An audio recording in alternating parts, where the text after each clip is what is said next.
Eu gosto muito dessa metáfora do caminho, né? E a metáfora do caminho ela é muito presente na Escritura. A gente vai encontrar ela tanto no Antigo quanto no Novo Testamento em diversos textos. O segundo livro da Bíblia, por exemplo, é o livro de Êxodo, né? Que narra um caminho, narra o trajeto do povo hebreu do Egito para a terra de Canaã. É uma viagem de 40 anos, né? E o livro inteiro narra essa trajetória, o livro inteiro fala sobre o caminho e fala que eles eram guiados nesse caminho por uma nuvem durante o dia que ajudava a aplacar o sol e uma coluna de fogo à noite que esquentava e dava luz, né, para o acampamento. O primeiro de todos os salmos também é sobre o caminho, né? O Salmo 1 é um daqueles que a gente aprende a decorar também quando criança na igreja, né? Que fala do caminho dos justos e do caminho dos ímpios ou dos perversos, né? Bem-aventurado é aquele que não anda no conselho dos ímpios, anda, percebe o caminho? Não se detém no caminho dos pecadores e nem se assenta na roda dos escarnecedores. Pelo contrário, seu prazer está na lei do Senhor e na sua lei medita de dia e de noite. Ele é como uma árvore plantada junto a uma corrente de águas. Para muitas populações, a corrente de águas também é um caminho, né? Tenho amigos que fazem missão na Bolívia, em várias regiões da Amazônia e que falam disso, que o rio é um caminho, né? Então, ele é como uma árvore plantada junto a uma corrente de águas, ou seja, junto a um caminho, que no devido tempo dá o seu fruto e cuja folhagem não murcha e tudo o que ele faz será bem sucedido. Os ímpios não são assim, são porém como a palha que o vento dispersa. Pensa, você está pensando num caminho e o ímpio não tem um caminho, o ímpio se perde, ele é dispersado pelo vento, ele não consegue trilhar o caminho, né? Por isso os ímpios não prevalecerão no juízo, nem pecadores na congregação dos justos. Pois o Senhor conhece o caminho dos justos, mas o caminho dos ímpios perecerá. Então, ele está falando de dois caminhos: caminho dos justos, caminho dos ímpios. É uma aplicação muito parecida com a que Jesus faz ali no finalzinho do Sermão da Montanha, Mateus 7, 13 e 14. Ele diz assim: entrem pela porta estreita, a estrada que conduz à destruição é ampla, larga e larga a sua porta, e muitos escolhem esse caminho. Mas a porta para a vida é estreita e o caminho é difícil, e são poucos os que a encontram. Acho que a gente falou bastante disso na semana passada. A metáfora do caminho está presente inclusive no chamado de Jesus. Quando Jesus convoca os 12, ele diz: segue-me. Esse é o chamado. É o chamado. Eu estou trilhando um caminho e eu estou te convocando para vir trilhar esse caminho junto comigo. Jesus não propõe a adesão a uma religião. Ele propõe seguir por um caminho. Mas seguir para onde? Para onde é que Jesus está chamando aqueles que ele quer que o sigam? Um caminho é literalmente a linha entre dois pontos, ponto A e ponto B. Dizem que uma linha reta é o menor caminho entre dois pontos, né? Um caminho, por mais sinuoso que seja, ele é uma linha que liga dois pontos. O ponto de onde você saiu e o ponto onde você vai chegar, certo? Mas existe muita confusão aí. Por muito tempo eu acreditei que seguir a Jesus era deixar de ser ateu, católico, espírita, agnóstico, para virar um cristão evangélico ou um crente, né, na linguagem popular. Então, na minha cabeça, o ponto de partida era aquilo que eu considerava a religião errada ou a não religião, e o ponto de chegada era a religião certa, no caso, a minha, é claro, né? Eu tenho certeza que muita gente ainda vê o evangelho desse jeito. Como se o propósito da convocação de Jesus é que a pessoa abandone a sua religião para aderir a uma nova religião. uma troca de costumes, uma troca de cultura, uma troca de prática de fé, uma troca de linguagem, de tipo de vestimenta, de atividades nos fins de semana principalmente, né? O problema com essa ideia é que nem sempre essa troca é aquilo que a gente poderia chamar de caminho estreito. Num país cada vez mais evangélico, quais são os desafios contidos em me declarar evangélico? Praticamente nenhum. Eu só preciso parecer espiritual, parecer fiel, frequentar a igreja igual todo mundo faz, ouvir música gospel e de repente deixar de falar bom dia e começar a falar a paz do Senhor, né? Isso fica ainda mais esquisito para alguém que, assim como eu, nasceu num berço evangélico. Eu nasci no lugar certo. Eu não preciso trilhar caminho nenhum. Eu não preciso me converter de nada. Eu já estou na religião correta. Eu entreguei minha vida para Jesus com 6 anos. Com 9 anos eu falava em línguas. Com 12 eu descia as águas do batismo. Mas eu batizei para quê? Por que é que eu me batizei se eu já nasci crente? Hoje, com a cultura evangélica super impregnada no Brasil, a gente olha para alguém que nem frequenta igreja, nem tem relação direta com a igreja evangélica, e a gente já vê nele um crente evangélico. Em geral, ele conhece as doutrinas básicas da fé, ele sabe o que é pecado, sabe o que é redenção, sabe o que é céu, sabe o que é inferno, sabe quem é Jesus. Ele sabe cantar alguns hinos tradicionais. Você começar a puxar um segura na mão de Deus, o povo vai. Sabe cantar algumas músicas gospel mais modernas, geralmente um worship. Em geral, ele conhece aquilo que toca nas rádios. Ele segue uma moral religiosa muito parecida com a da igreja evangélica. Enfim, alguns vão dizer que só falta ele se converter. Mas converter do que exatamente? Se a prática dele, a cultura em que ele está impregnado, a vida dele é exatamente igual à de qualquer evangélico. Para todos os efeitos, ele já é evangélico, mesmo que ele não assuma isso. Há casos, inclusive, que ele vai dar aula para os evangélicos. Tem 2 caras que dizem que não são cristãos e que eu vejo dar aula para crente. Um deles é Leandro Carnal, o outro é Drauzio Varela. São 2 caras, o Drauzio inclusive se diz ateu com todas as letras. Mas ele dá aula de ética, de moral cristã, dá aula. Então, o que significaria seguir a Jesus pelo caminho estreito? No texto que Jesus fala sobre esses 2 caminhos, o caminho largo e o caminho estreito, ele dá pra gente uma excelente pista de quais são as margens desse caminho, quais são os guarda-reios dentro dos quais eu tenho que andar para estar nesse caminho estreito. Qual é o traçado que eu devo seguir para não me perder? Mateus 7,12. Em todas as coisas façam aos outros o que vocês desejam que eles lhes façam. Essa é a essência de tudo o que ensinam a lei e os profetas. Esse ensino é conhecido como a regra de ouro, né? Ou seja, ela é a base do evangelho. Segundo as palavras do próprio Jesus aqui no versículo, essa é a essência, o fundamento de tudo que Deus propôs na Escritura Sagrada. Façam aos outros o que vocês desejam que eles façam a vocês. Logo, não dá para seguir a Jesus sem observar esse princípio elementar. Fazer aos outros aquilo que você gostaria que eles fizessem a você. Mas vem cá. Pelo que você conhece dos crentes, dá para ser evangélico sem seguir essa premissa? Claro que dá. Dá muito.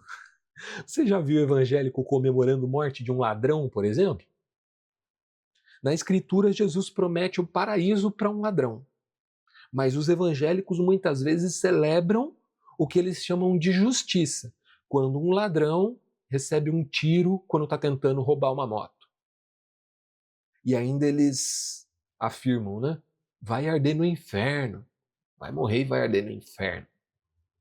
Será que essa é a forma que a gente gostaria de ser tratado? Ou então, quando alguém é encarcerado, né? É comum ouvir os evangélicos defendendo que esses não merecem um tratamento humanizado por causa da agressividade dos crimes deles ou simplesmente porque eles são quem são. Mas veja, a regra de ouro não dá margem para essa conduta. A regra de ouro é: eu só faço aos outros aquilo que eu gostaria que fizessem a mim. Não sou eu quem devo tratar as pessoas conforme o pecado delas ou conforme o crime que elas cometeram. Eu devo tratá-las sempre como eu gostaria de ser tratado, independente do que essa pessoa fez, independente de quem essa pessoa é. Ou seja, os direitos humanos não são para humanos direitos. Eu diria que eles são, talvez, principalmente para humanos quebrados. Porque se tivessem, de fato, humanos direitos, a gente não precisaria de direitos humanos. A gente não precisaria de uma regra de ouro. É a minha atitude misericordiosa que vai produzir uma reação diferente no meu próximo. Não é a ação violenta dele que vai pautar o meu comportamento, mas é a minha atitude de misericórdia, de graça, de perdão, que precisa estar pautada por aquilo que eu gostaria que ele fizesse para mim, não pelo que ele fez para mim, mas pelo que eu gostaria que ele tivesse feito. Percebe como o caminho parece mais estreito agora? Daí você me pergunta, mas eu preciso fazer isso? E eu sou obrigado a reconhecer que não precisa. Você não precisa. Porque ninguém é obrigado a seguir a Jesus. Inclusive, você pode ser um excelente evangélico sem seguir a Jesus. Você pode, inclusive, ser um líder cristão, pode ser um pastor, um apóstolo, um bispo, sem seguir a Jesus. Porque para fazer tudo isso, para ser tudo isso, você não precisa ser discípulo. O problema é que nada disso vai te levar ao Pai. Nenhuma desses títulos é capaz de te levar ao Pai. Jesus disse ali em João 14,6, né? Eu sou o caminho, a verdade e a vida. Ninguém pode vir ao Pai senão por mim. Alguns dizem que Jesus é o caminho, mas a igreja é o pedágio, né? Eu discordo dessa ideia. Jesus é o caminho, a igreja é um caminho. Para quem não sabe para onde vai, qualquer caminho serve. Até o caminho da igreja, mesmo que ele esteja em desacordo com o caminho que é Jesus. O caminho que é Jesus é estreito. O caminho que é Jesus é pautado na regra de ouro. Existe uma diferença muito grande entre o caminho de Jesus e o caminho da religião. Concluindo, talvez a maior de todas as descobertas seja finalmente entender qual é o destino do caminho daqueles que seguem a Jesus. Como eu disse, um caminho é sempre uma linha entre dois pontos, A e B, que a gente poderia chamar de origem e destino. É de onde você está partindo e onde você vai chegar. Seguir a Cristo implica em terminar a sua jornada exatamente no mesmo lugar que ele terminou a dele, independente de onde você começou. Veja, se você decidir seguir alguém e essa pessoa terminar o caminho em um lugar e você terminar em outro, isso significa que você se perdeu no meio do caminho, que você não conseguiu segui-la. E isso acontece. A única forma de ter sucesso seguindo alguém é chegando no mesmo lugar que essa pessoa chegou. E qual é o destino final do caminho estreito? A cruz. É preciso ter clareza que seguir a Jesus implica em chegar no mesmo lugar que ele chegou, no Gólgota, na Montanha da Caveira. e ali ser crucificado. Lucas 9, 23, Jesus diz à multidão: se alguém quer ser meu seguidor, negue a si mesmo, tome diariamente sua cruz e siga-me.